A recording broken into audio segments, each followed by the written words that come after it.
ಬಂದು ನಿನ್ನ ನೋಡಿದ್ರೆ ಅದೆಷ್ಟು ಸಂತೋಷ ಪಡ್ತಾರೋ. ನಿನ್ ಜೊತೆ ಮಾತಾಡ್ತಾ ಇದ್ರೆ ಕೆಲಸನೇ ಮಾಡಕ್ಕಾಗಲ್ಲ. ನೋಡುತ್ತಲ್ಲ, ಈ ಅಮ್ಮ ಹೋಗಿ ಬೇಗ ಬೇಗ ಬೇರೆ ಕೆಲಸ ಮಾಡುತ್ತೆ, ನೀನು ಆರಾಮಾಗಿ ಹೀಗೆ ಮಾಡ್ತಾ ಇರ್ತಾ ಮಲ್ಕೋ ಮಲ್ಕೋ ಮಲ್ಕೋ. ನನ್ನ ಮಗು ಇದ್ರೆ ನಾನು ಎಲ್ಲ ಕೆಲಸ ಮಾಡ್ಬಿಡ್ಬೇಕು.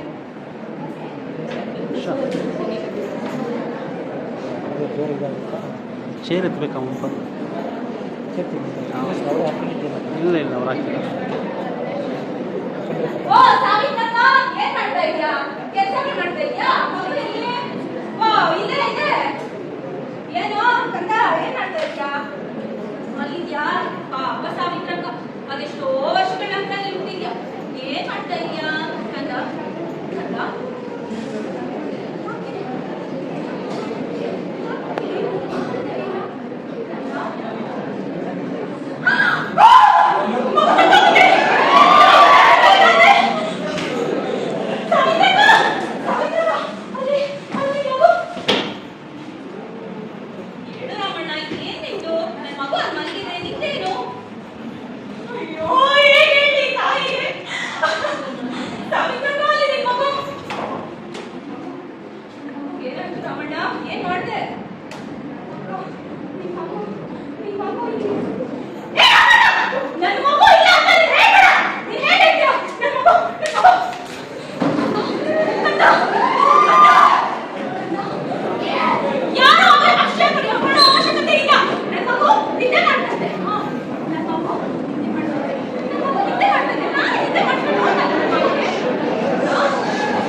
ವಿಚಾರವನ್ನು ಮತ್ತು ಶ್ರೀಕೃಷ್ಣನ ಸಂವಾದವನ್ನ ದ್ವಾರಕಾ ನಗರದ ಪ್ರವೇಶವನ್ನ ಅಗಣಿಸುತ್ತಿದ್ದೇನೆ. ನಿಂತರೆ ಶ್ರೀಕೃಷ್ಣ, ಇಲ್ಲಿ ನಿಂತರೆ ಅರ್ಜುನ, ಇಲ್ಲಿ ನಿಂತರೆ ದುರ್ಯೋಧನ.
ಏಕೆ ಈ ಚರಣದಲ್ಲಿ ಭಾಷಣದಲ್ಲಿ ಪೀಠಗಳಿರುತ್ತವೆ? ಸೌಖ್ಯವೇ?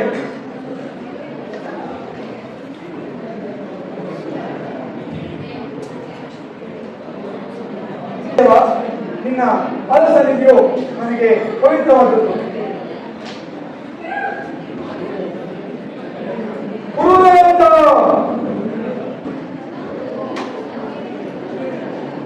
ಬಾಬಾ ದುರ್ಯೋಧನ, ಈಗ ಬಂದು ಬಹಳ ಹೊತ್ತಾದರೂ ನನ್ನನ್ನು ಎಚ್ಚರಿಸಬಾರದಾಗಿದ್ದೆ.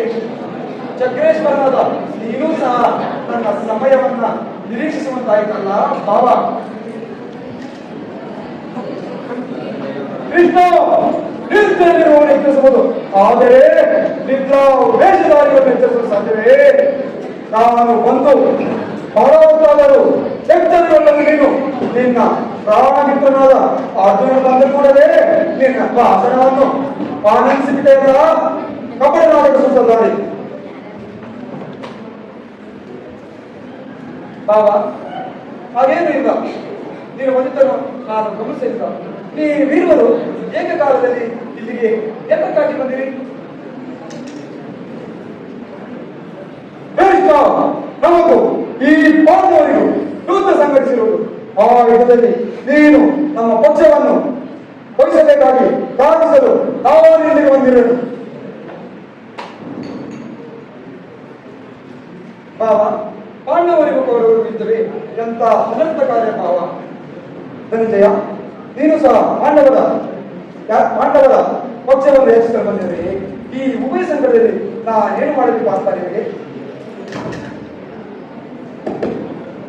ವಾಸುದೇವ, ನಾನು ಮೊದಲು ಬಂದಿದ್ದು, ಆದ್ದರಿಂದ ನೀವು ನನಗೆ ಸಹಾಯವನ್ನು ಮಾಡಲೇಬೇಕು.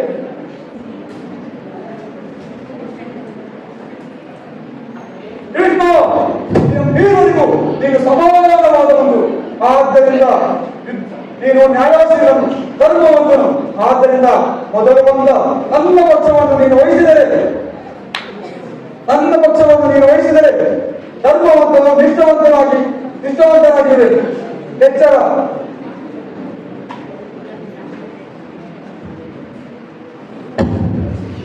ಭಾವ, ಈ ಕೌರವರು ಮತ್ತು ಪಾಂಡವರಿಗೂ ಸಲುವಾಗಿ ನನ್ನದೊಂದು ಸಲಹೆ ಇರುವುದು, ಆಲಿಸುವೆಯಾ ಭಾವ?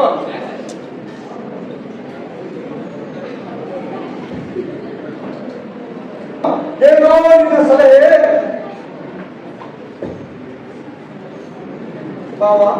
ಬಲ್ಲೆಯ ಬಾವ, ನೀ ಬಲ್ಲೆಯ ಯಲೋಕ ರಾಜರಾಡಿದ ಮರ್ಮ.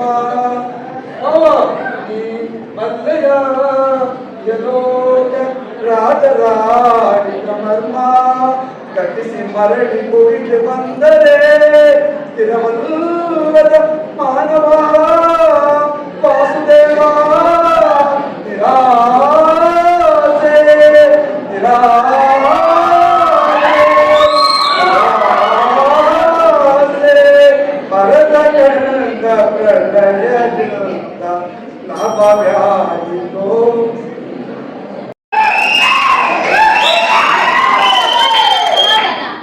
ಎಲ್ಲರಿಗೂ ನಮಸ್ಕಾರ.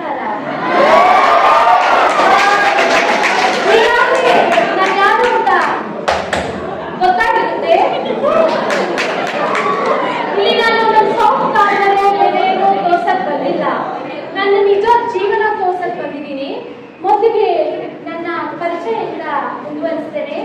ನನ್ನ ಹೆಸರು ಸುಶೀಲಾ. ನನ್ನ ಊರು ಇದೆ ಕೋಲಾರ. ಮತ್ತೆ ನಾನು ಓದುವಂತ ಬಂದಾಗ ನಾನು MSc ಮುಗಿಸಿದ್ದೇನೆ. ಆದ್ರೆ ನಿಮ್ಮೆಲ್ಲರಿಗೂ ಒಂದೇ ಅನುಮಾನ, ಇವಳು ಗಂಡ ಹೆಣ್ಣ ಅಂತ.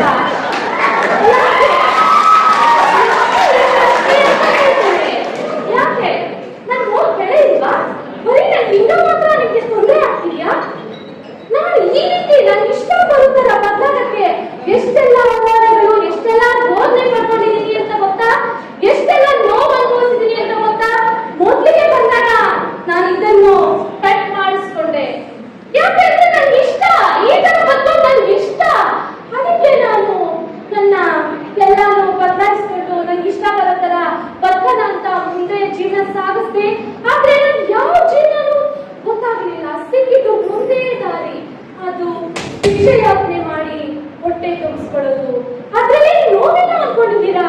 ಅದ್ರಲ್ಲಿ ನಾವು ಪಡೋ ನೋವಿದೆಯಲ್ಲ, ಅವಮಾನಗಳು, ಅದನ್ನ ಈಗ ತೋರಿಸ್ತೇನೆ. ಭಿಕ್ಷೆ ಯಾಚನೆಗೆ ಹೋಗ್ತಾ ಇದ್ದೇನೆ. ಇಲ್ಲಿ ಕೇವಲ ನಾನು ಮಾತ್ರ, ಅಲ್ಲಿ ನೀವು. अस्सलाम वालेकुम डियो जी। नहीं दीदी ಸ್ವಲ್ಪ ಟೈಮ್ ಆಯ್ತು, ಊಟ ಮಾಡಿಲ್ಲ ಇನ್ನು. ಕೊಡಿ ಅಲ್ಲಿ ನೋಡು ಪಾಪು, ಆ ತರ ಇರ್ತಾರಲ್ಲ, ಆ ತರ ಇದ್ದಾಗ ನಾವು ದೂರ ಇರ್ಬೇಕು ಅವರಿಂದ. ನಿಮ್ಗೆಲ್ಲಾದ್ರೂ ಕಾಣಿಸಿದ್ರು ಆಯ್ತಾ, ದೂರ ಬಂದ್ಬಿಡು. ಅಕ್ಕ ಮಾತಾಡಕ್ಕೆಲ್ಲ ಹೋಗ್ಬಾರ್ದು ಆಯ್ತಾ? ನೋಡಿದ್ರಲ್ಲ ಟಾಪರ, ಎಲ್ಲಿ ಬದುಕಿ ನಾವು, ಎಲ್ಲಿ ಬದುಕೋದು ನಾವು?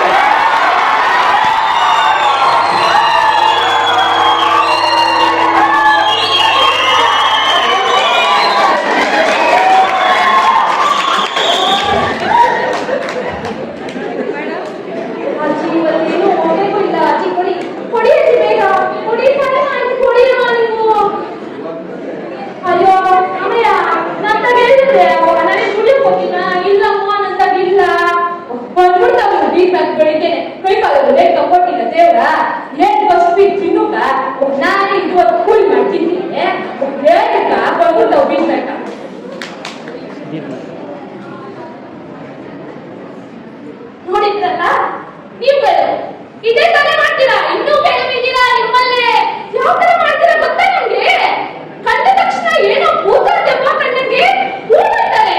ನಾವು ಭೂತನ ದೆವ್ವನ? ನಿಮ್ಮ ದೇಹದಲ್ಲಿ ಹರಿತಾ ಇರೋದು ರಕ್ತನೇ ತಾನೆ, ನಮ್ಮ ದೇಹದಲ್ಲಿ ಹರಿತಾ ಇರೋದು ರಕ್ತನೇ. ಯಾಕೆ ಬೇಗ ಭಾವ, ಯಾಕೆ ಅಂತ ಇವತ್ತು ನನಗೆ ಹೊಸಳಿ ಆಗಿಲ್ಲ ಅಂದ್ರೂ ಪರವಾಗಿಲ್ಲ, ನನ್ನ ಕೈ ಮಾಡೋಕ್ಕಾಗ್ತಾ ಇಲ್ಲ ಭಿಕ್ಷೆ ಯಾಕೆ? ಛೇ, ಏನ್ ಅನ್ಕೊಂಡಿದ್ದು? ಯಾಕೆ ಈ ತರ ನನಗೆ ಇಷ್ಟ ಬರೋದರ ಅಂತೀನಿ. ನನಗೆ ಅಷ್ಟ ಇಷ್ಟ, ಇಷ್ಟ ಅದೇ ಈ ತರ ಅಷ್ಟ ತಪ್ಪಿದ್ಯಾ?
ಮಾಡಿದ್ದೇನೆ ಸರ್. ಹಾ ಸರ್, ಓಕೆ, ನಾ ವೇಟ್ ಮಾಡ್ತೇನೆ ಸರ್.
ಏನ್ ಕಣ್ರಿ ಹಿಂಗ್ ನೋಡ್ತಾ ಇದ್ರ?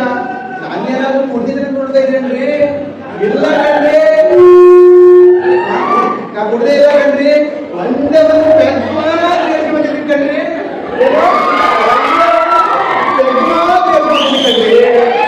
ಅಯ್ಯೋ ಏನ್ ಮಾಡೋಕ್ಕಾಗುತ್ತೆ ಕಣ್ರಿ, ನಮ್ ಸರ್ಕಾರನೇ ಕುಡಿಯೋದು ಬಿಡಿಸ್ತಾ ಇಲ್ಲ. ಇನ್ನು ನಮ್ಮಂತ ಹುಡುಕ್ಲವರ್ ಬಿಡ್ತೀವ ಕುಡಿಯೋದು? ಆ ಮಾತೆಲ್ಲ ಕಣ್ರಿ, ಕುಡಿಯೋ ಮಾತೇನೇ ಇಲ್ಲ. ಇನ್ನು ಇನ್ನು ಮುಂದಿನ ಬರ್ತೀನಿ, ಮತ್ತೆ ಹೋಗ್ಬರ್ತೀನಿ, ಇನ್ನೊಂದು ಗೆಲ್ಸ್ಕೊಂಡು ಹಾಲೆ ಆಗ್ಬಿಟ್ಟು ಕಣ್ರಿ. ಸರೋಜಾ, ಸರೋಜಾ ಎಲ್ಲಿದೆ ಕಣೆ? ಏನು ಅಲ್ಲಿದೀಯಾ, ಇಲ್ಲಿದೀಯಾ, ಇಲ್ಲಿದೀಯಾ? ಎಲ್ಲಿದೆ ಕಣ್ರಿ? ಸರೋಜಾ ಸರೋಜಾ ಸರೋಜಾ ಸರೋಜಾ ನಿಮ್ಗೋಸ್ಕರ ಕಾಯ್ದೆ ಸರೋಜಾ, ಕಾಯ್ದೆ. ಅಯ್ಯೋ ಸರೋಜಾ ಸರೋಜಾ ಸರೋಜಾ ಸರೋಜಾ.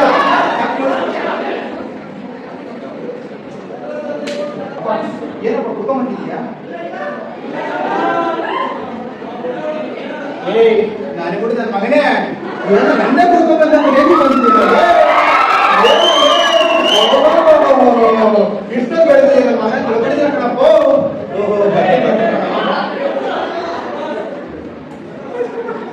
ಅಪ್ಪ ಏನಪ್ಪ ಇದೀನಿ ವಿದ್ಯಾಭ್ಯಾಸಕ್ಕೆ ಎಲ್ಲ ಮಾಡ್ತಿದ್ದೀರಪ್ಪ. ನನ್ನ ಅಮ್ಮ ಏನೋ ಕೂಲಿ ನಾಳೆ ಮಾಡಿ ಅವ್ವ ನನ್ನ ದುಡಿದು ಒಂದು ಕೊಡೋದು ಸಾಕ್ತಾ ಇದ್ದಾರಪ್ಪ. ಇನ್ನೂ ಕೂಡ ಬೇಗ ಕಾಸು ಕೊಡ್ತಾ ಇದ್ದಾರಪ್ಪ. ನೀನ್ ಏನಪ್ಪ ನನ್ನ ಜೀವನನೇ ನಾಶ ಮಾಡಿದಪ್ಪ. ನಾನು ಇವಾಗ ಹೇಳೋದಿಲ್ಲ, ಮುಂದೊಂದು ಹೇಳ್ತೀನಪ್ಪ. ನಿಮ್ಮ ಕುಟುಂಬ ಬೀದಿ ಪಾರ ಆಗ್ತದೆಪ್ಪ, ಬೀದಿ ಪಾರ ಆಗ್ತದೆ. ಇಲ್ಲಿ ಕುತ್ಕೊಂಡ್ರೆ ಎಲ್ಲ ನೋಡಿ ನಿನ್ನ ನಂತರ ಮಾಡಿ ಕುಟುಂಬ ನಗ್ತಾರೆ. ನೀನು ಒಂದಿನ ಮುಂದೊಂದಿನ ಹೇಳ್ತೀನಪ್ಪ. ಇವಾಗ ಹೇಳೋಣ ನಾನು ಹೋಗಂತೆಪ್ಪ ಹೋಗಂತಿ ಈ ಮಾತು ನೆನ್ಬಿಡ. ಅಯ್ಯೋ ಇಂಥ ಮಕ್ಕಳೆಲ್ಲ ಹೇಳಿದ್ರೆ ನಮ್ಮಂತ ಹುಡುಗರಿಗೆ ಅರ್ಥ ಆಗಲ್ಲ. ಹೋದ್ರೆ ಸರೋಜ ಸರೋಜ ಡೋರ್ ಕಂಡಿದ್ದ ಕಣ. ಬಾರೋ ಬಾರೋ ಬಾರೋ. ನಾನು ಹೋಗೋದೇ ಬೇರೆ ಬ್ರಾಂಡಿ ಶಾಪ್ಗೆ ಹೋಗೋದೇ ಬ್ರಾಂಡಿ ಶಾಪ್ಗೆ ಬ್ರಾಂಡಿ ಶಾಪ್ಗೆ. ಅಪ್ಪ ಆಯ್ತಪ್ಪ, ನೀವು ತಿಳಿದಂಗೆ ಮಾಡಪ್ಪ. ಆಗ್ತೀನಿ ಯಾಕೆ ತಿಳಿದಂಗೆ ಆಗ್ಲಿ. ಆಯ್ತು ಕಣಲೆ, ನಾನು ಸರೋಜ್ ಎಲ್ಲರೂ ಹೇಳೋ ಕಣಲಿ. ಈ ಬೆಂಗಳೂರು ಉತ್ತರ ಗೊತ್ತೈತೆ ಅಂತ ನಾನು ಸರೋಜ್ ಎಲ್ಲ ಕಾಣೆ ಹೇಳೋ. ಅಪ್ಪ ಅಪ್ಪ ಅವ್ವ ಅಪ್ಪ ಅವ್ವ ಸತ್ತೋಲ್ಲಪ್ಪ, ಸತ್ತೋಲ್ಲ.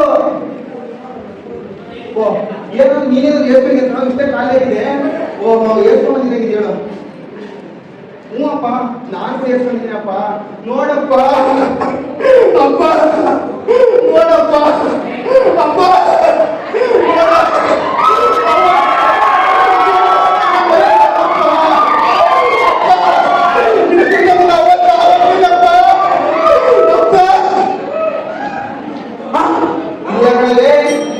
ಮುದ್ದು ಮಗುದರ ಬಗ್ಗೆ ಕಣ, ಮಗುದರ ಬಗ್ಗೆ ನಿಜ. ಅಯ್ಯೋ ಸರೋಜ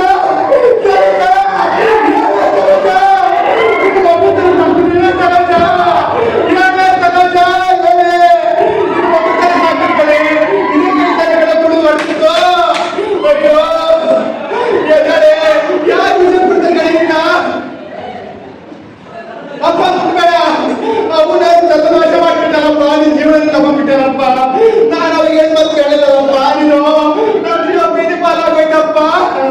ನನ್ನ ಯಾರು ಹಚ್ಕೊಡಲ್ಲಪ್ಪ. ಅವಾಗ ಎಷ್ಟು ನಾಯಿ ತರ ಬಿಟ್ಟಿದ್ದು ಹೊಡಿಯಪ್ಪ. ನಿಮಗೆ ಕೂತಲ್ಲಿ ಯಾರು ಕೇಳಲ್ಲಪ್ಪ. ನಿನ್ ಜಡ್ಜ್ಮೆಂಟ್ ಕೂಡ ಕೇಳಲ್ಲ. ಹೊಡಿಯಪ್ಪ ಹೊಡಿ. ಅಯ್ಯೋ ದೇವರೇ ಅಪ್ಪ. ತರಕ ಏನೇ ತರಕ ಏನೇ. ಅಯ್ಯೋ ತರಕ ಏನೇ ತರಕ. ನನ್ನ ಕುಡಿದ ನನ್ನ ಕುಡಿದ ಸರೋಜ ಸರೋಜ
ಕೆಲಸ ಮಾಡ್ಕೊಡ್ತೀನಿ, ರೈತರಿಗಾದ್ರೆ ಫಸ್ಟ್ ಕೆಲಸ ಮಾಡ್ಕೊಡ್ತೀನಿ ಅದನ್ನ. ಯಾರು ಮರಿಬೇಡಿ ಸರ್, ಓಟ ನಿಮ್ಗೆ ಗೊತ್ತಿಲ್ಲ. ನಾನು ಇನ್ನೊಂದು ದಿವಸ ಹೇಳ್ತಾ ಇದ್ದೀನಿ, ಈ ಕಡೆ ಒಂದು ಹೇಳ್ತೀನಿ ಏನಂದ್ರೆ, ನೀವು ಒಂದೊಂದು ದೊಡ್ಡಗೆ 2,000 ಕೊಡ್ತೀನಿ ನಾನು. 2,000 ಕೊಟ್ಟರೆ ಅಪ್ಪ ನಿಮ್ಮ ಮನೆಗೆ ಒಂದೊಂದು ದೊಡ್ಡ ಆಗಿರೋ ಸರ್ ನನಗೆ ಎಲ್ಲ ನಾಳೆ ಗೆದ್ಬೇಕು ಸಮಯ. ಗೆದ್ದಿದ್ದಷ್ಟೇ ಫಸ್ಟ್ ನಿಮಗೆ ಬಂದ್ರೆ ಕೆಲಸ ಮಾಡೋದು ಯಾರಿಗೆ? ರೈತರಿಗೆ. ಗೊತ್ತಾಯ್ತಾ? ಆಯ್ತು, ನೀವು ಬರ್ತಾ ಇದೆ ಸರ್, ನಿಮ್ಮ ಆಶೀರ್ವಾದದಿಂದ ನಾವು ಗೆದ್ಬಿಟ್ಟಿದ್ದೀವಿ. ಇವಾಗ ನಿಮ್ ಕೆಲಸ ಮಾಡ್ತೀನಿ ನಾನು, ಏನು ಬಯಲಿಬೇಡಿ, ನಲ್ಲಿರೋರು ಬಯಲಿಬಿಡಿ. ಆಯ್ತಾ? ಕೇಳ್ತಾ ಇದ್ದ ರೈತರಿಗೆ, ರೈತರು ಎಲ್ಲರೂ ಕೇಳ್ತಾ ಇದೆಯಾ? ನಾನು ಫಸ್ಟ್ ಭರವಸೆ ರೈತರಿಗೆ ಅಷ್ಟೇ ಭರವಸೆ ಕೊಡೋದು. ಯಾಕಂದ್ರೆ ನಿಮ್ಗೆ ರೈತ ಅಂದ್ರೆ ನಾನು ಒಬ್ಬ ರೈತರ ಮಗ, ಮರಿಬೇಡಿ. ಆಯ್ತಾ? ಎಷ್ಟೇ ಕೆಲವೊಂದು ಇನ್ನೂ ನಷ್ಟ ರೈತ ಬರ್ತಾ ಇದ್ದಾರೆ. ಸಮಯ ನಾನು ಕೆಲಸ ಬೇಕಾಯ್ತು ಸಮಯ. ಹೌದು, ಏನಪ್ಪ ಬಂದಿದ್ದೋ? ಏನ್ ಕೆಲಸ ಇದೆ? ಸಮಯ ನಿಮ್ ಮನೆಲ್ಲ ಮೊದಲೇ ಹೇಳಿದ್ರಲ್ಲ, ರೈತರಿಗೆ ಕೆಲಸ ಕಾರ್ಯ ಎಲ್ಲ ಮಾಡಿಕೊಡ್ತಿರುತ್ತೆ ಹೇಳ್ಬಿಟ್ಟು, ಅದರಿಂದ ಬಂದ ಸಮಯ. ಏನಪ್ಪ ಬಂದಿದ್ದು ಇವಾಗ? ನಾನೇನೋ ಸುಮ್ಮನೆ ತಮಾಷೆ ಹೇಳಿರ್ತೀನಿ, ಏನ್ ಎಲ್ರಿಗೂ ಮಾಡಕ್ಕಾಯ್ತದ ನನ್ನ ಕೆಲಸ? ನೀನು ಅದಕ್ಕೆ ಅರ್ಥ ಮಾಡ್ಕೊಬೇಕಲ್ಲ. ಇಲ್ಲ ಸಮಯ, ಸ್ವಲ್ಪ ಕಷ್ಟ, ಜಾಸ್ತಿ ಕಷ್ಟ ಆಗ್ಬಿಟ್ಟಿದೆ. 3 ಎಕರೆ ಜಮೀನು ಟಮಾಟ ಹಾಕ್ಬಿಟ್ಟು ಎಲ್ಲ ಹೋಗ್ಬಿಟ್ಟಿದೆ, ಮಳೆ ಬಂದೆಲ್ಲ ಹೋಗ್ಬಿಟ್ಟೆ ಸಮಯ. ಏನ್ ಮಾಡೋದು? ಹೆಲ್ಪ್ ಮಾಡಿ ಸಮಯ. ನಿಂತಾರ ದಿನಕ್ಕೆ ಒಂದು 3 ಜನ ಬರ್ತಾರೆ ನಿಮ್ಗೆ, ಯಾರು ರೆಸ್ಪಾನ್ಸ್ ಮಾಡೋದು? ಹೋಗ್ ನಾನು ನಿಷ್ಕರ್ಮ ಮಾಡ್ಕೊಡ್ತೀನಿ ಕೆಲಸ.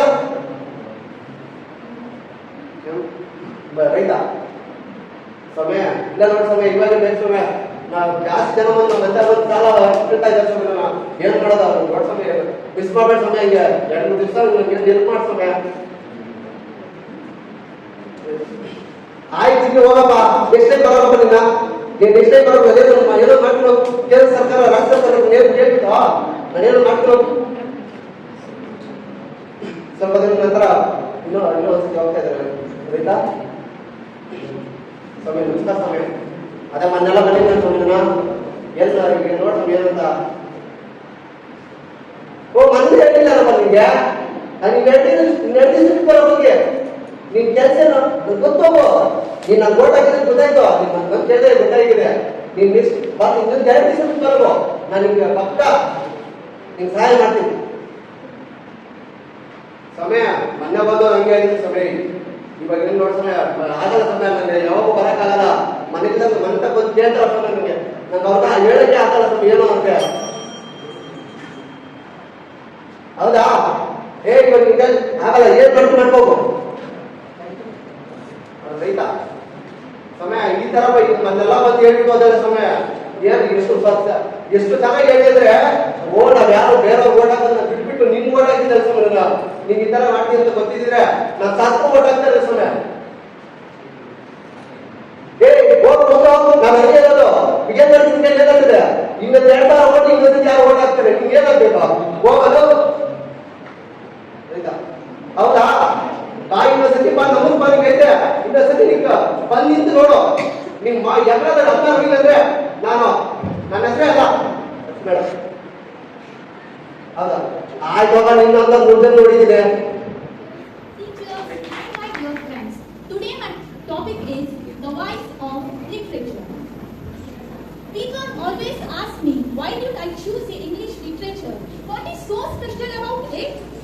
It is not boring about old literature, studying about old poems, studying about old books. I answer that literature is the voice of humanity. It is the voice of love. It is the voice of pride. It is the voice of love, hope and dream in coming generations. Literature is the voice of humanity. It is the voice of love, and it shows that how people feel. It shows in English literature we can feel others' feeling. We can imagine. We can be empathy. We can show the empathy of English literature. So English literature is not boring. It shows how to feel, how to imagine, and how literature became very powerful. I studied English literature. Queens. I met queens. I met kings, queens, and there I saw that how they recognize themselves, how they dictate how they suffer in their lives. English literature is not boring. I thought that people are always ask me what people imagine that English literature is just for examination. I answered them no. English literature is studying about humanity. It's studying about literature. It's studying about the world. It's studying about the love, pain, gain. Have you ever imagined about commerce and other departments like MSW? Canada, they can't study about pain. They can't feel the others pain. But English literature, maybe whichever it may be Kannada, it may be English. It can be pain. It can be empathy. So English literature is not boring. It believes that English literature must think and then speak. If teachers first speak, then listen. Before criticize, then they will first listen it. Before judging, first they listen. That is literature. It shows how to feel the pain. When William Shakespeare written about love story, Romeo and Juliet, it is not just love story. He taught us. He criticized that novel. He shows that how hatred can destroy love. Chinwe Achebe shows that how black people suffer, how they are oppressed in the black people. So literature is different from others. How to feel when Rabindranath Tagore shows that Unanjali, he shows that how freedom is important, how humanity is important, how spirituality is important. He shows that literature can do anything. When coming to Anandpur, he gave the voice of people who were oppressed. He shows the right and why. So literature, it gives the heart to people. It connects to the people of the heart. So English literature is not boring. To think, literature, it teaches to think before we speak. It teaches to listen before we speak. Literature is not boring. Thank you.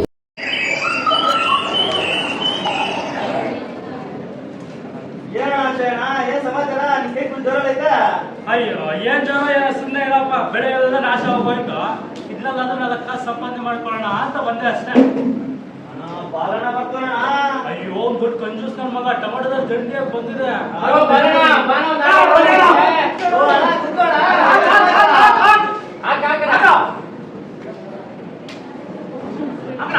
ನನಗೆ time ಆಯ್ತು, ನಾನು urgent ಚಿಂತಾಮಣಿವರೆಗೂ ಹೋಗ್ಬೇಕು. ನಾನು ಹೋಗಿ ಬರ್ತೀನಿ. ಮನೆಗೆ ನಮಗೂ time ಆಯ್ತೇನ, ಇನ್ನ ನನಗೆ ಬರ್ತೀನಿ. ಕೊಡಪ್ಪ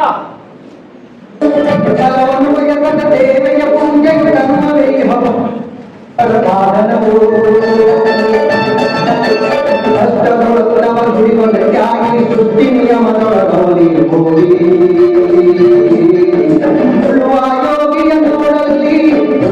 ಯೋಗಿಯ ನೋಡಲಿ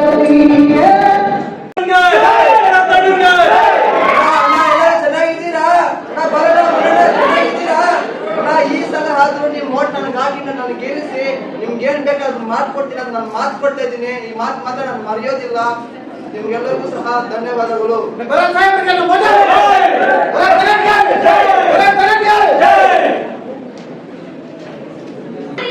ಏನ್ ಮಾಡ್ತಾ ಇದ್ದೀರಾ? ಆಯ್ತಾ? ಆಯ್ತು.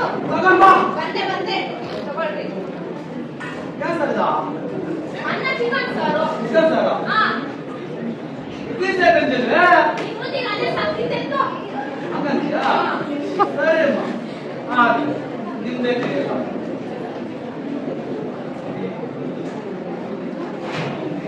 ಸರ್ಗ ಈಗ ಬಾಲಣ್ಣನ ಮನೆ. ಹೌದಾ? ಬಾಲಣ್ಣನ ಮನೆಯಲ್ಲಿ 4 ಕೋಟಂತೆ. No Balanna, no Balanna. ಏನಪ್ಪ? ನೋ ಬಾಲಣ್ಣ, ಇವ್ರು MLA ಸಾಹೇಬ್ ಪ್ರಿಯ.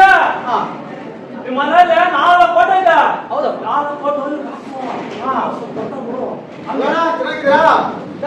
ಆಯ್ತಾ ಊಟ? ಆಯ್ತು ಅಣ್ಣ. ಈ ಸರಿ ನಮ್ ಭರತ್ ಸಾಹೇಬನ್ನ ಗೆಲ್ಸ್ಬೇಕು, ಸರಿನಾ? ಸರಿ. ನಿಮ್ ಹೋಟೆಲ್ ಎಲ್ಲ ನಮ್ಗೆ ನಿಮ್ ಕಡೆ ಅಟ್ಲೀಸ್ಟ್ 100 ಹೋಟೆಲ್ ರೆಸ್ಪೆಕ್ಟ್ ಮಾಡ್ತಿದ್ದೀವಿ. ನಮ್ ಭರತ್ ಸಾಹೇಬ್ನ ಗೆಲ್ಬೇಕು. ಸರಿ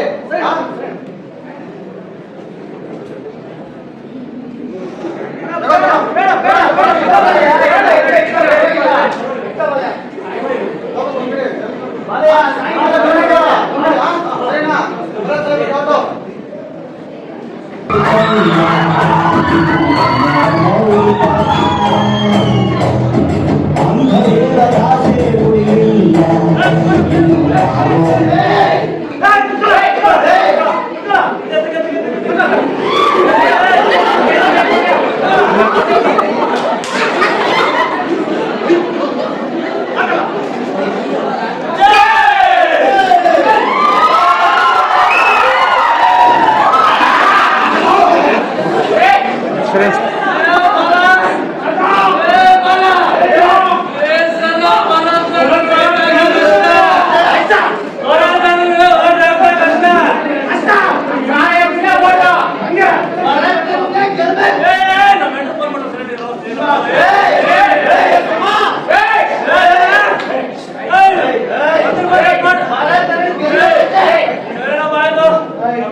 ಹೌದಾ ಇಲ್ಲೇ ಇರಿ, ಹೋಗಿ ಮಾತಾಡ್ಕೊಂಡು ಸಾಹೇಬ್ರೆ ಏನಪ್ಪ ನಮ್ಮ ಮನುಷ್ಯನ ಬಾಲಣ್ಣ ಬಂದಿದ್ದಾರೆ ಸಾಹೇಬ್ರೆ. ಏನೋ ಸಮಸ್ಯೆ ಅಂತ ಹೇಳ್ಬೇಕಂತ ಬಂದಿದ್ದಾರೆ. ನನ್ನ ಮಗನಿಗೆ ಏನ್ ಸಮಸ್ಯೆ ಕರಿಯವನ್ನ ಸರಿ ಸಾಹೇಬ್ರೆ, ಬರೋಣ. ಸಾಹೇಬ್ರಿಗೆ ಹೇಳಿದ್ದೀನಿ, ಬೇಗ ಹೋಗಿ ಮಾತಾಡ್ಕೊಂಡು ಬಿಡಿ. ಕಾಸು ಬೇಕಾಯ್ತು ಸ್ವಾಮಿ. ಏನಪ್ಪ ಕಾಸು ಟಮಾಟ ಹಾಕಿದ್ದೆ. ಮನೆಲ್ಲ ಕೊಟ್ಟಿದ್ದಲ್ಲ ಒಟ್ಟು 2,000. ಆಗಲ್ಲ ಸ್ವಾಮಿ, ಟಮಾಟ ಹಾಕಿದ್ದೆ. ಹಾ. ಇವಾಗ ನೋಡಿ 50 ರೂಪಾಯಿ ಬಂದಿದೆ ಸ್ವಾಮಿ ಬಾಕ್ಸು. ಅಯ್ಯೋ ಬಂದ್ರೆ ನಾನೇನೋ ಮಾಡ್ಬೇಕು ಸ್ವಾಮಿ ನಿಮ್ಮನ್ನ ನೋಡ್ಕೊಂಡು ಓಟ್ ಹಾಕಿ ಮತ್ತೆ ಬೆಲೆ ಎಲ್ಲ ಬೆಳೆದಿದ್ದೀನಿ ಸ್ವಾಮಿ. ಈ ನನ್ನ ಮಗಳಿಗೆ ನನ್ ಕೊಟ್ಟು ಕಾಸು ಕೊಟ್ಟು ಬಿರಿಯಾನಿ ಕೊಟ್ಟು ಮತ್ತೆ ಈ ಪಾರ್ಟಿ ಕೊಟ್ಟು ಮತ್ತೆ ನಿನ್ಗೆ ಸಹಾಯನ ಮಾಡ್ಬೇಕಾ? ಆಗಲ್ಲ ಅನ್ಬೇಡ ಸ್ವಾಮಿ. ಕಾಲ್ ಜೋಗ್ತಾರೆ ನಡೆಯೋ ಇಲ್ಲ ಹಂಗಲ್ಲ ಸ್ವಾಮಿ. ಬನ್ನಿ ಬರೋಣ. ಮಾತಾಡ್ತೀನಿ. ಹೇಳಿ ನನ್ನ ಮಕ್ಕಳಿಗೆ ಅದೇ ಬೇಕಾಗಿರೋದು. ನಾವೆಷ್ಟು ಇನ್ವೆಸ್ಟ್ ಮಾಡ್ತೀವೋ. ಸಾಹೇಬ್ರೆ, ಹಾ. ಮೀಟಿಂಗ್ ಬಂದಿದೆ, ಬನ್ನಿ. ಏನ್ ಮೀಟಿಂಗ್ಸ್ ಅಪ್ಪ, ಏನ್ ಮೀಟಿಂಗ್ಸ್?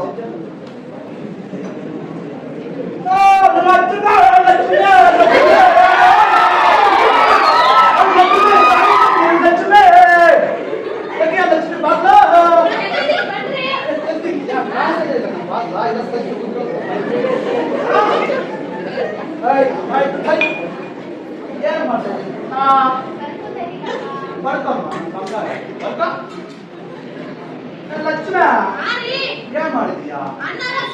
ಅಕ್ಕಮ್ಮ ಅಕ್ಕಮ್ಮ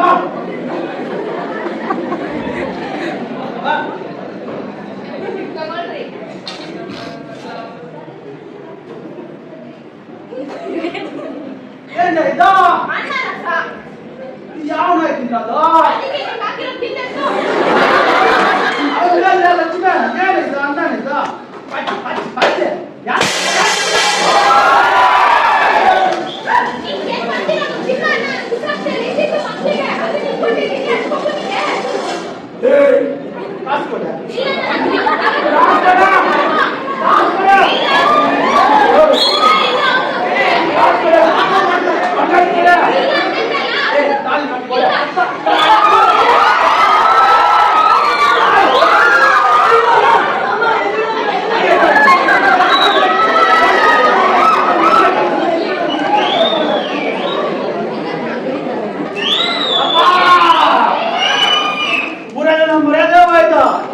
ಮನೆಯಲ್ಲಿ ಮರ್ಯಾದೆ ಇಲ್ಲ. ತುಂಬಾ ಸಾಲಗಾರನಾಗಿದ್ದೀನಪ್ಪ. ನಾನು ಬದುಕಕ್ಕಾಗಲ್ಲಪ್ಪ, ಬದುಕಕ್ಕಾಗಲ್ಲ. ಮನೆಯಲ್ಲಿ ತೋಟ ಹೋಯ್ತು, ಬೆಲೆ ಹೋಯ್ತು, ಎಲ್ಲ ಹೋಯ್ತು. ನಾನಿನ್ನು ಬದುಕಿ ಏನ್ ಮಾಡ್ಬೇಕಪ್ಪ? ಎಮ್ಮೆಲೆ ನೋಡ್ದೆ ಇದು ಮಾಡ್ಬಿಟ್ಟ. ನಾನು ಕಾಯ್ಕೊಟ್ಟಿರಪ್ಪ, ಕಾಯ್ತೀನಿ.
ರೈತಪ್ಪ ಸಾಲವನ್ನು ಮಾಡಿಕೊಂಡು ಬೆಳೆದ ಬೆಳೆಗೆ ಸರಿಯಾದ ಬೆಲೆ ಸಿಗದೆ ಕೊನೆಗೆ ಸಾಯುತ್ತಾನೆ. ಗೆಲ್ಲಿಸಿದ ಎಂಎಲ್ಎಯೂ ಸಹ ಸಹಾಯ ಮಾಡದೇ ಇದ್ದಾಗ ಕಂಠಪೂರ್ತಿ ಸಾರಾಯಿಯನ್ನು ಕುಡಿದು ಕೊನೆಗೆ ವಿಷವನ್ನು ಸೇವಿಸಿ ಸಾಯುತ್ತಾನೆ. ಆದರೆ ಆತ್ಮಹತ್ಯೆ ಮಾಡಿಕೊಳ್ಳುವುದರಿಂದ ಎಲ್ಲ ಸಮಸ್ಯೆಗಳಿಗೂ ಪರಿಹಾರ ಸಿಗುತ್ತದೆ ಎಂದು ಭಾವಿಸಿದ. ಆದರೆ ಸಮಸ್ಯೆ ಸೃಷ್ಟಿಯಾಯಿತೇ ವಿನಃ ಧರ್ಮ ಮತ್ತು ಅಧರ್ಮದ ಶಾಶ್ವತ ಹೋರಾಟವನ್ನು ಸಾರುವ ಮಹಾಕಾವ್ಯವಾಗಿದೆ. ಇಂದು ನಾವು ಅದರಿಂದ ಅತ್ಯಂತ ಹೃದಯ ವಿದ್ರಾವಕ ಹಾಗೂ ಮಹತ್ವದ ಪ್ರಸಂಗವಾದ ದ್ರೌಪದಿ ವಸ್ತ್ರಾಪಹರಣವನ್ನು ನಿಮ್ಮ ಮುಂದೆ ನಾಟಕ ರೂಪದಲ್ಲಿ ಪ್ರಸ್ತುತಪಡಿಸಲಿದ್ದೇವೆ. ಜೂಜಿನಾಟದಲ್ಲಿ ಪಾಂಡವರು ತಮ್ಮ ರಾಜ್ಯ, ಸಂಪತ್ತು, ತಮ್ಮನ್ನೇ ಅಲ್ಲದೆ ದ್ರೌಪದಿಯನ್ನು ಕಳೆದುಕೊಂಡ ನಂತರ ಕೌರವರ ಸಭೆಯಲ್ಲಿ ನಡೆದ ಈ ಘಟನೆ ಅಧರ್ಮದ ಪರಾಕಾಷ್ಠೆಯನ್ನು ತೋರಿಸುತ್ತದೆ. ಈ ಸಂದರ್ಭದಲ್ಲಿ ಶ್ರೀಕೃಷ್ಣನು ತನ್ನ ಭಕ್ತೆಯ ಮಾನವನ್ನು ಕಾಪಾಡುವ ದಿವ್ಯ ಪ್ರಸಂಗವನ್ನು ನೀವು ಕಾಣಲಿದ್ದೀರಿ. ಈಗ ನಮ್ಮ ನಾಟಕವನ್ನ ಆಸ್ವಾದಿಸಿ ನಿಮ್ಮ ಅಮೂಲ್ಯ ಪ್ರೋತ್ಸಾಹವನ್ನು ನೀಡುವಂತೆ ಪಾಂಚಾಲಿ ಪಂಚಮುದ್ರಿಕ ಪಾಂಚಾಲಿಯನ್ನು ಈ ಸಭೆಗೆ ಕರೆದುತ್ತ ಪಾಂಚಾಲಿ ನೀನು ನನ್ನ ಅಣ್ಣನ ಪಾದರಾಸೆ ನಡೆ. ಹೇ ದುಶ್ಯಾಸನ! ಧರ್ಮಜ ತಮ್ಮಂದಿರನ್ನ ಸಾಮ್ರಾಜ್ಯವನ್ನ ಪಂದ್ಯದಲ್ಲಿ ಪಣಕ್ಕಿಟ್ಟು ಸೋತಿರಬಹುದು. ನಾನು ಹೇಗೆ ಧರ್ಮಜನ ಪತ್ನಿಯೋ ಹಾಗೆ ಭೀಮ, ಅರ್ಜುನ, ನಕುಲ ಸಹದೇವರ ಪತ್ನಿಯೂ ಹೌದು. ಧರ್ಮಜನಿಗೆ ಪಂದ್ಯದಲ್ಲಿ ಪಣಕ್ಕಿಡಲು ಯಾವುದೇ ಅಧಿಕಾರವಿಲ್ಲ. ಯುದ್ಧವಾಡುವುದು ವಿಲಾಸಕ್ಕಾಗಿ, ವಿಪರೀತಕ್ಕಾಗಿ ಅಲ್ಲ. ನನ್ನ ಪತಿ ತಾನು ಸೋತ ನನ್ನನ್ನು ಸೋತನೆ, ನನ್ನನ್ನು ಸೋತ ತಾನು ಸೋತನೆ. ಹೋಗಿ ತುಂಬಾ ದುಶ್ಯಾಸನ! ಆ ನರವತ್ತಿಗೆ ಪಾಂಚಾಲಿಯನ್ನು ಮುಡಿ ಹಿಡಿದಾದ್ರಿಂದ ಯಾವ ಗುರುಕುಲದಲ್ಲೂ ಯಾವ ಗುರು ಹಿರಿಯರು ಕಲಿಸಿದ ಪಾಠವನ್ನು ಇಂದು ನಾನು ಕಲಿಸುತ್ತೇನೆ. ಸುಯೋಧನ, ಅಗ್ನಿಗರ್ಭ ಸಂಜಾತಳು ಪರಮ ಪಾವನೆಯಾದ ದ್ರೌಪದಿಯನ್ನ ಎಳೆದು ತರುವುದು ಅಧರ್ಮ. ಪಿತಾಶ್ರೀ, ಯಾವುದು ಧರ್ಮ ಯಾವುದು ಅಧರ್ಮ? ನನ್ನ ಸಹೋದರನ ಸುಯೋಧನನು ಗೆದ್ದದ್ದ ಅಥವಾ ಈ ಧರ್ಮರಾಯನ ಧರ್ಮಪತ್ನಿಯನ್ನ ಸೋತದ? ಯಾವುದು ಧರ್ಮ ಯಾವುದು ಅಧರ್ಮ? ಬಲೆ ಸಹೋದರ ಬಲೆ, ಕರ್ಣ ಪಟಲಗಳು ಚಿತ್ರವಾದಂತೆ ಪ್ರಶ್ನಿಸಿದೆ. ಅಧರ್ಮಗಳ ಬಗ್ಗೆ ಹರಿಯದ ಅಜ್ಞಾನಿ ನಾನೆಂಬುದು ಇವರುಗಳ ಅಭಿಪ್ರಾಯ. ಗುರುದೇವ, ಪತಿಯನ್ನು ತನ್ನ ಸಾಮ್ರಾಜ್ಯವನ್ನು ಪಣಕ್ಕಿಟ್ಟು ಸೋತದ್ದು ಎಂದಾದ್ರೂ ಚರ್ಚೆ ನಡೆದಿದೆ? ಅದು ಅಜ್ಞಾನವೆಂದು ನಿಮಗೆ ಅರಿವಾಗಲಿಲ್ಲವೇ? ಹೇಗೆ ಅನಿಸುತ್ತದೆ ಅಗ್ರಜ? ಇವರಿರುವುದು ನಮ್ಮ ಪಕ್ಷದಲ್ಲಿ, ಆದರೆ ಇವರ ಪಕ್ಷಪಾತ ಬುದ್ಧಿಯನ್ನು ಈ ಪಾಂಡವರ ಪಕ್ಷದಲ್ಲಿ. ಇವರ ಬುದ್ಧಿಗೆ ಮಗ್ಗು ಕವಿಯುವ ದೃಶ್ಯವನ್ನು ಇಂದು ನಾನು ತೋರಿಸುತ್ತೇನೆ. ನಮ್ಮ ದುಶ್ಯಾಸನ ಆ ಪಾಂಚಾಲಿಯನ್ನು ಮೂಡಿ ಹಿಡಿದು ಎಳೆದ. ಪಾಂಚಾಲಿ, ನಾನೀಗ ಪುಷ್ಯವಂತನಾಗಿದ್ದೇನೆ. ಇನ್ನೊಂದು ಪರ್ವತನಾಗಿ ಮಾಡುತ್ತೇನೆ. ನಡೆ. ಬೇಡ ದುಶ್ಯಾಸನ, ಬೇಡ ದುಶ್ಯಾಸನ, ಬೇಡ ಬೇಡ ದುಶ್ಯಾಸನ, ಬೇಡ ಬೇಡ ದುಶ್ಯಾಸನ, ಬೇಡ ಬೇಡ ದುಶ್ಯಾಸನ, ಬೇಡ.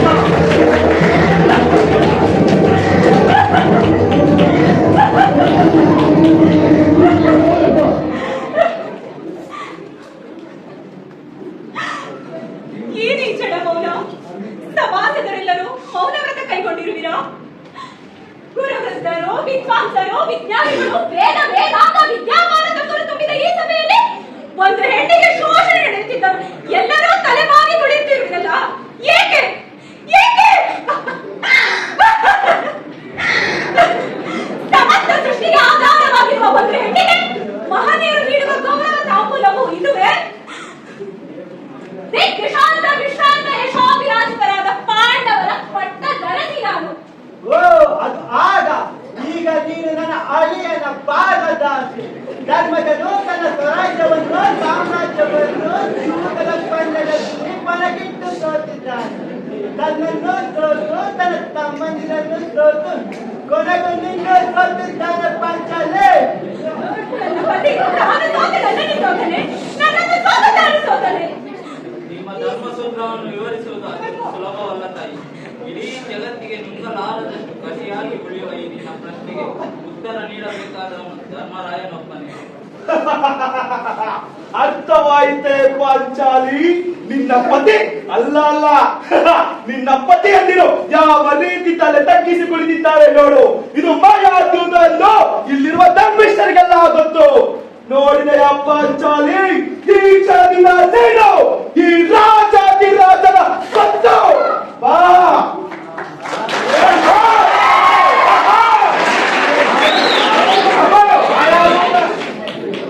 ದುರ್ಯೋಧನ, ಈ ದ್ರೌಪದಿಯನ್ನು ನಿನ್ನ ತೊಡೆ ಮೇಲೆ ಕೂರದುದಕ್ಕೆ ಸಂದೇಹ ಮಾಡಿದಕ್ಕಾಗಿ ಪ್ರತೀಕಾರ ತೀರಿಸಿಕೊಳ್ಳುತ್ತೇನೆ. ಓ ದಾಸ ಪ್ರತಿಜ್ಞೆ, ದುಶ್ಯಾಸನ ಹೋಗು, ಅವಳ ಮುಡಿಯನ್ನು ಹಿಡಿದು ಎಳೆದುಕೊಂಡು ಬಾ. ಪಾಂಚಾಲಿ, ಅಣ್ಣನ ಅಂಕಪೀಠವನ್ನು ಅಲಂಕರಿಸು. ದುಶ್ಯಾಸನ, ಈ ಕುಪ್ಪಿನ ಸಭೆಯಲ್ಲಿ ದ್ರೌಪದಿ ದೇವಿಯ ಕೇಸರಾಜನ್ನು ಹಿಡಿದೆಳೆದಾದ ನಿನ್ನನ್ನು ಎಡಮಿಡು ಕಟ್ಟುತ್ತೇನೆ. ಓಹೋ, ಎರಡನೇ ಪ್ರತಿಜ್ಞೆ. ಕೆಲವೋ ಒಳ ಪ್ರತಿಜ್ಞಾ ಅಸುರ. ನಿಮ್ಮ ಪಾಂಡವರ ಪ್ರತಿಷ್ಠೆ ಪಾತಾಳ ಸರ್ವ ದೃಶ್ಯವನ್ನು ಈಗ ನಾನು ತೋರಿಸುತ್ತೇನೆ. ತಮ್ಮ ದುಶ್ಯಾಸನ ಸೇನೆಗೆ ವಸ್ತ್ರವನ್ನ. ಪಾಂಚಾಲಿ, ಬೇಡ ದುಶ್ಯಾಸನ, ಬೇಡ ಬೇಡ ದುಶ್ಯಾಸನ, ಬೇಡ. ನನ್ನನ್ನು ರಕ್ಷಿಸಿ, ನನ್ನನ್ನು ರಕ್ಷಿಸಿ. ಭೀಮ, ನಿನ್ನ ಬಲ ಎಲ್ಲಿಗೆ ಹೋಯಿತು? ಅರ್ಜುನ, ನಿನ್ನ ಗಾಂಧೀವರ ಶೌರ್ಯ ಎಲ್ಲಿ ಹೋಯಿತು? ನಕುಲ, ಸಹದೇವ, ನಿಮ್ಮ ಕ್ಷತ್ರಿಯ ಧರ್ಮ ಮುಳುಗಿ ಹೋಯಿತೆ.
ಭಯದಿಂದ ಮತ್ತೊಮ್ಮೆ ಸುಳ್ಳುನಾದೆ. ನಮ್ಮ ಅಪರಾಧವನ್ನು ಕ್ಷಮಿಸು ತಾಯಿ. ಈ ಪಾಪ ಪರಿಹಾರವಾಗಿ ಏನು ವರ ಬೇಕೋ ಕೇಳಿಕೊ. ಧರ್ಮರಾಜನನ್ನು ವಿಮುಕ್ತಗೊಳಿಸಿ ಮಹಾರಾಜ. ಆಗಲಿ ತಾಯಿ, ಮತ್ತೊಂದು ವರ ಕೇಳಿ. ಭೀಮಾರ್ಜುನ ನಕುಲ ಸಹದೇವರನ್ನು ದಾಸ್ಯದಿಂದ ವಿಮುಕ್ತಗೊಳಿಸಿ. ಆಗಲಿ ತಾಯಿ, ಇನ್ನೂ ಒಂದು ವರ ಕೇಳಿಕೊ. ರಾಜಕಾಂತೆಯರಿಗೆ ಮೂರನೇ ವರವನ್ನು ಕೇಳುವ ಅವಕಾಶವೇ ಇಲ್ಲವಲ್ಲ ಮಹಾರಾಜ. ಆಹಾ, ಎಂತಹ ಧರ್ಮ ಪಾಲನೆ ತಾಯಿ. ಸೋತು ಹೋದ ನಿಮ್ಮ ರಾಜ್ಯವನ್ನ ಹಿಂದಿರುಗಿಸುತ್ತಿದ್ದೇನೆ. ಅಪ್ಪ ಧರ್ಮನಂದನ, ನಡೆದದ್ದವರನ್ನು ದುಶ್ಶಬ್ದವನ್ನು ಪರಿಗಣಿಸಿ ಮತ್ತೆ ಇಂದ್ರಪ್ರಸ್ಥಕ್ಕೆ ತೆರಳಿ ನಿಮ್ಮ ಆಳ್ವಿಕೆಯನ್ನು ಮುಂದುವರಿಸಿ.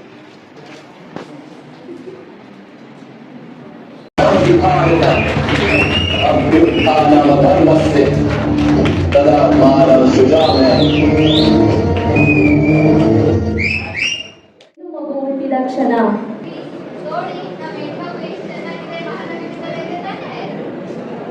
ಮತ್ತೆ ಹೆಣ್ಣು ಮಗು.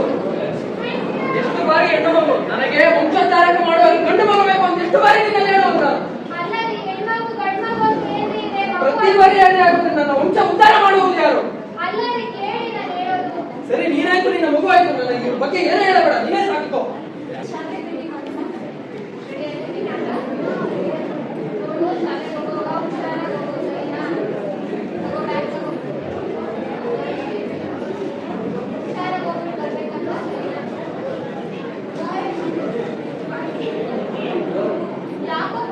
ಅಮ್ಮ ಬರ್ಲಿಲ್ವಾ ಇವತ್ತು ಕಾರಣ ಬೇಡಕ್ಕೆ?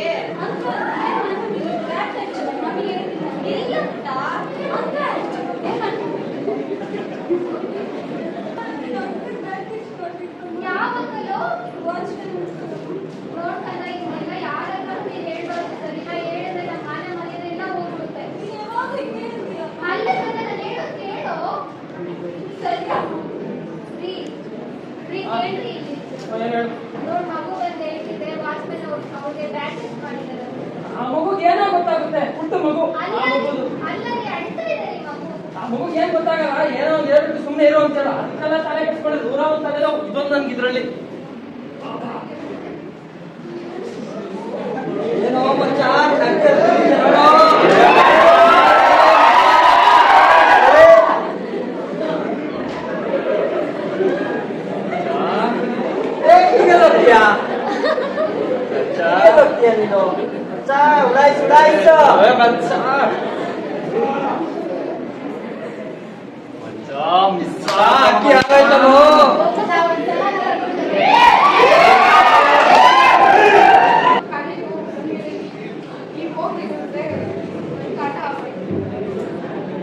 ಈ ವಿಷಯ ನಮ್ಮ ಮನೆಯಲ್ಲಿ ಹೆಂಗೆ ಹೇಳಿ ನಾನು ಒಮ್ಮೆ ಅಪ್ಪ ಅಮ್ಮಂಗೆ ಹೇಳಿದ್ರೆ ಕಾಲೇಜಿಗೆ ಹೋಗ್ತಾ ನಿಲ್ಲಿಸ್ಬಿಟ್ರೆ ದೇವ್ರೆ ಏನಪ್ಪ ಮಾಡಲಿ ನಾನೀಗ?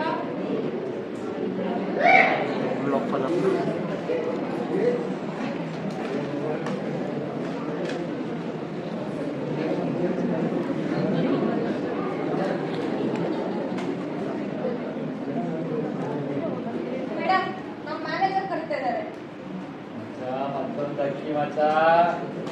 ಮ್ಯಾನೇಜರ್ ಆಗ್ಬೇಕಿತ್ತು ಮಚ್ಚ. ಎಷ್ಟು ಅಕ್ಕಿ ನಾನು ಗೋಸ್ತಾನ ಒಂದ ಎರಡ ಇವತ್ತಿದ್ದು ಬಳ್ಳಿ ಅಷ್ಟೇ. ಆಗಿದೆ ಏನ್ ಮಾಡ್ಬೇಕಾಗುತ್ತೆ?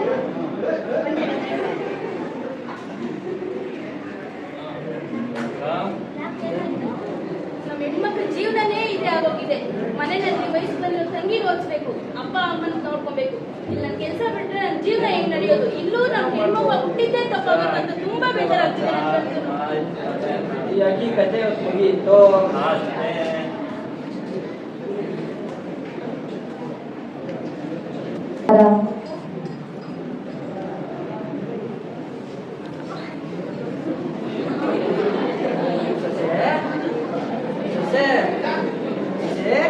ಮಗ ಏನ್ ಮಾಡ್ತಾ ಇದ್ದೀರಾ ಮಗ? ಏನಿಲ್ಲ ಸೊಸೆ. ನಮ್ಮ ಮಗ ನಿಮ್ಗೆ ಎಲೆ ಮಾಡ್ತಾ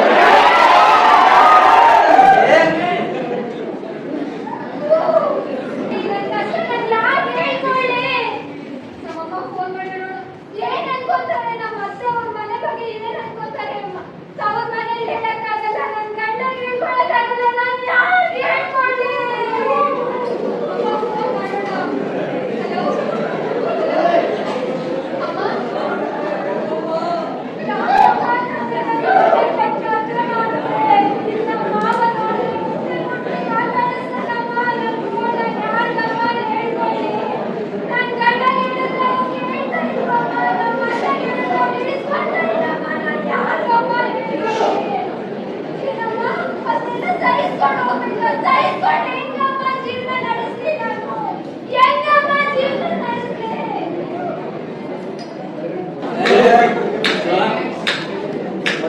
ಆಗ್ತಾ ಇಲ್ಲ, ಮನೆಗೆ ಹೋಗೋದು ನೋಡಿ.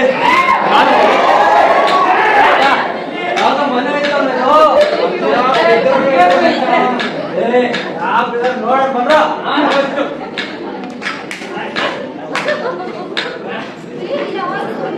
ಕೇರಂ ಫೋಟೋಲ್ಲ ಎಷ್ಟು ಯಾವ್ದೋ ಅಚ್ಚಿ ಕಾಣಲ್ಲ.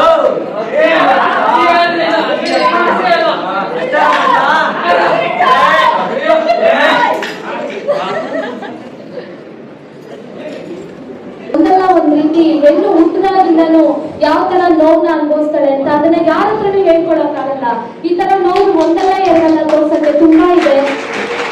ಇದರಿಂದನೇ ನಮ್ಗೆ ಯಾವ್ದಕ್ಕೂ ನ್ಯಾಯ ಸಿಕ್ಕಿಲ್ಲ ಅನ್ನೋದಕ್ಕೆ ಇದೊಂದು ಚಿಕ್ಕ ಮಾಹಿತಿ ನಮ್ಮ ಕಡೆಯಿಂದ.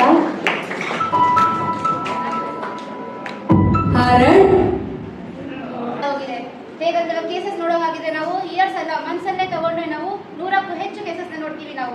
ಅದರಲ್ಲೂ ಧರ್ಮಸ್ಥಳ ಕೇಸ್ ಆಗಿರ್ಲಿ, ಡಾಕ್ಟರ್ ದೇವನಾಥ್ ಅವ್ರ ಕೇಸ್ ಆಗಿರ್ಲಿ, ರೀಸೆಂಟ್ ಆಗಿ ನಡೆದಿರೋ 13 ವರ್ಷದ ಹುಡುಗಿ ಮೇಲೆ 30 ಜನ ಅತ್ಯಾಚಾರ ಮಾಡಿದ್ದಾರೆ. ಅದು ಈಗ ಎಕ್ಸಾಂಪಲ್ಸ್ ಏನಕ್ಕೆ ಕೋಲಾರ ನಡೆದಿರೋ 70 ವರ್ಷ ಅಜ್ಜಿ ಮೇಲೆ 70 ಇಯರ್ಸ್ ಓಲ್ಡ್ ಅಜ್ಜಿ ಮೇಲೆ ಅತ್ಯಾಚಾರ ಮಾಡಿದ್ದಾರೆ.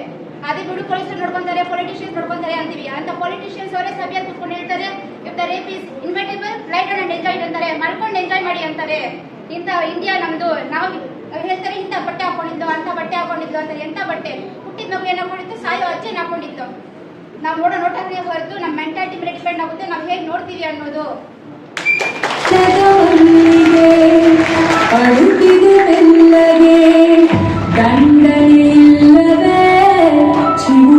ಕೈಗೆ